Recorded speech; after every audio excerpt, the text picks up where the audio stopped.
আসসালামু আলাইকুম। আজকে দেশি চিকেন দিয়ে রান্না করব চিকেন বিরিয়ানি। নরমালি আমি চিকেন বিরিয়ানিটা রান্না করি হলুদ ছাড়া, বাট আজকে আমি হলুদ এবং শুকনো মরিচ দিয়ে রান্না করব।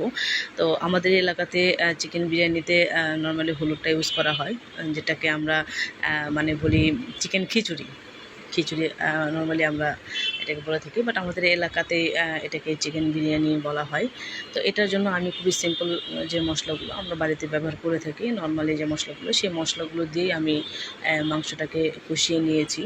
আর মানে সবথেকে মানে একটু অবাক করার বিষয় যেটা, সেটা হচ্ছে আমি প্রথমত মাটির চুলাতে কখনো বিরিয়ানি রান্না করি না, কারণ মাটির চুলাতে বিরিয়ানি রান্না করতে গেলে দেখা যায় যে আমার বিরিয়ানিটা অনেক নরম হয়ে যায়। আর তারপরেও আজকে একটা রিস্ক নিয়েছি, আজকে আমি মাটির চুলাতে বিরিয়ানি রান্না করছি। আর আরেকটা বিষয়, অবাক করার বিষয় যেটা, সেটা হচ্ছে যে আমি নর্মালি চালটা না ভেজে কখনো বিরিয়ানি রান্না করি না, বাট আজকে আমি চালটা না ভেজে ডিরেক্ট মশলার সাথে কষিয়ে আমি এটা রান্না করছি। তো এই জন্য এটা নিয়ে একটু টেনশনেই আছি যে রান্নাটা আসলে অ্যাকচুয়ালি নরম হবে নাকি ঝরঝরে হবে জানি না, খুব টেনশনে ছিলাম।